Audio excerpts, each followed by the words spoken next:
அன்பு உறவுகளுக்கு வணக்கம்.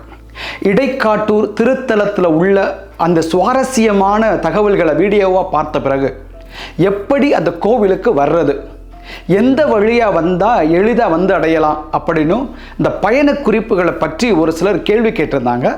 அவங்களுக்கான பதிலாக தான் இந்த காணொளி. எப்படி இடைக்காட்டூர் திருத்தலத்துக்கு வந்து சேர்றது. ஒரு சிலருக்கு தெரிஞ்சிருக்கலாம், தெரியாதவங்க இந்த காணொளியை பார்த்து சப்ஸ்கிரைப் பண்ணுறதோட மற்றவங்களுக்கும் பகிர்ந்து இடைக்காட்டூர் திருத்தலத்துக்கு அழைத்து வந்து இருதய ஆண்டவருடைய ஆசீர்வாதத்தை பெற்றுக்கொள்ள உதவி செய்ய உங்களை அன்போட கேட்டுக்கிறேன்.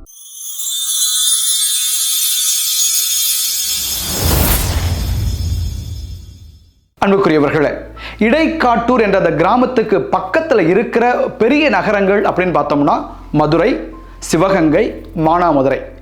ஒருவேளை நீங்கள் மதுரை வழியாக வர்றீங்க அப்படின்னா மாட்டுத்தாவணியில் இறங்கி மாட்டுத்தாவணியில் இருந்து திருப்புவனம், மானாமதுரை, பரமக்குடி, ராமநாதபுரம், ராமேஸ்வரம் அந்த வழியாக போகிற எந்த பேருந்தில் வேணாலும் நீங்கள் ஏறலாம். ஏறி இறங்க வேண்டிய இடத்தோட பெயர் முத்தநேந்தல். முத்தநேந்தல் அதாவது நீங்கள் மதுரையிலேருந்து வரும்பொழுது திருப்புவனம் தாண்டி திருப்பாச்சேத்தி தாண்டி மானாமதுரைக்கு ஒரு 11 கிலோமீட்டருக்கு முன்னதாகவே முத்தநேந்தல் அப்படிங்கிற ஒரு நிறுத்தம் வரும். நீங்கள் அங்கே தான் இறங்கணும். நீங்கள் அங்கே இறங்குனீங்கன்னா உங்களுக்கு ஒரு ஷேர் ஆட்டோ இருக்கும். ஷேர் ஆட்டோவில் ஏறி வைகை ஆற்றை கடந்து கோவிலில் வந்து விட்டுருவாங்க. ஒரு 1.5 கிலோமீட்டர் தூரம் இருக்குது. இல்லை ஒருவேளை நான் திருச்சியிலேருந்து நீங்கள் வர்றீங்க, திருச்சி, புதுக்கோட்டை, திருப்பத்தூர், சிவகங்கை வழியாக வரீங்க அப்படின்னா நீங்கள் சிவகங்கையில் இறங்கிய பிறகு சிவகங்கையில் இருந்தே இடைக்காட்டூர் வர்றதுக்கான பேருந்துகள் இருக்குது. அப்படி பேருந்துகள் வரும்பொழுது ஒன்று அது பெரியக்கோட்டை வழியாக அப்படி உள்ள வரும், இல்லைன்னா மானாமதுரை போய் அப்படி இடைக்காட்டூருக்கு வரும். சரி, சிவகங்கையிலிருந்து எந்தெந்த நேரங்களில் பேருந்துகள் இருக்குது அந்த அட்டவணையை பார்த்துருவோமா? சிவகங்கையில் இருந்து காலையில் 5:45 ஒரு பேருந்து இருக்குது, அது பெரியக்கோட்டை வழியாக வருது.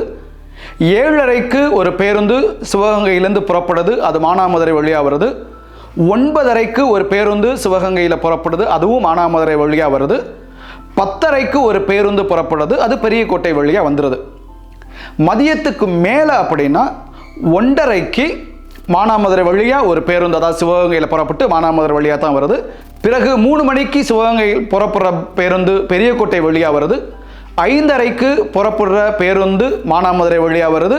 8:30 புறப்படுற பேருந்தும் மானாமதுரை வழியாக தான் வந்து இடைக்காட்டூரை சேருது. ஒருவேளை நீங்கள் தொடர்வண்டியில் வர்றீங்கன்னு வச்சுக்கோங்களேன். நான் ரொம்ப தூரத்துலேருந்து நான் தொடர்வண்டி ட்ரெயின் ஏறி வர்றேன் ஃபாதர், எப்படி வர்றது? நீங்கள் தொடர்வண்டியில் வந்தாலும் இடைக்காட்டூருக்கு அருகில் இருக்கிற தொடர்வண்டி நிலையங்கள் அப்படின்னா மதுரை, சிவகங்கை, மானாமதுரை தான். நீங்கள் மதுரை வரை வந்துட்டு அங்கேருந்து தொடர்வண்டியில் புறப்பட்டாலும் நீங்கள் மானாமதுரையில் வந்து இறங்கிடலாம். அல்லது சென்னையிலிருந்து திருச்சி வழியாக வர்றவங்க அல்லது திருச்சியிலேருந்து புறப்படுறவங்களாக கூட இருக்கலாம். திருச்சி மார்க்கமாக வர்றவங்க திருச்சியிலேருந்து புதுக்கோட்டை, காரைக்குடி, சிவகங்கை, சிவகங்கையில் இறங்கிறாமல் மானாமதுரை வரை வந்து மானாமதுரை தொடர்வண்டி நிலையத்தில் இறங்கிடலாம். அங்கேருந்து 11 கிலோமீட்டர் தானே. அங்கேருந்து நீங்கள் பேருந்துலையோ அல்லது வாடகை வாகனத்திலையோ நீங்கள் வந்து சேர்ந்துடலாம். தொடர்வண்டியில் மானாமதுரை வரை வந்துட்டு அங்கேருந்து நீங்கள் பேருந்து எடுக்கிறீங்க அப்படின்னா மானாமதுரையிலேருந்து மதுரை போகிற பேருந்தை நீங்கள் எடுப்பீங்க. மானாமதுரையிலேருந்து மதுரை போகிற பேருந்தில் 11வது கிலோமீட்டரில் முத்தநேந்தல்ங்கிற பேருந்து நிறுத்தம் வருது.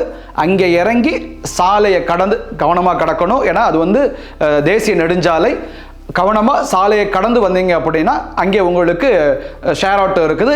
நீங்கள் அதில் ஏறி வைகை ஆற்றை கடந்து கோவிலுக்கு வந்து சேரலாம். அல்லது கேரளாவிலிருந்து வருகிறோம், கன்னியாகுமரி, திருநெல்வேலி, தூத்துக்குடி இந்த பகுதியிலிருந்து வருகிறோம், நாங்கள் மதுரைக்கு செல்ல வேண்டியதில்லை, ஒரு பைபாஸ் இருக்கிறது, நாங்கள் அது வழியாக வருகிறோம் என சொல்லி ராமநாதபுரம் வழியாக வருவதற்கு திட்டமிட்டார்கள் என்றால் ராமநாதபுரம் வந்து ராமநாதபுரத்திலிருந்து பரமக்குடி, மானாமதுரை, அப்படியே அங்கிருந்து மதுரை போகிற வழியிலேயே வந்து முத்தநேந்தலில் இறங்க வேண்டும்.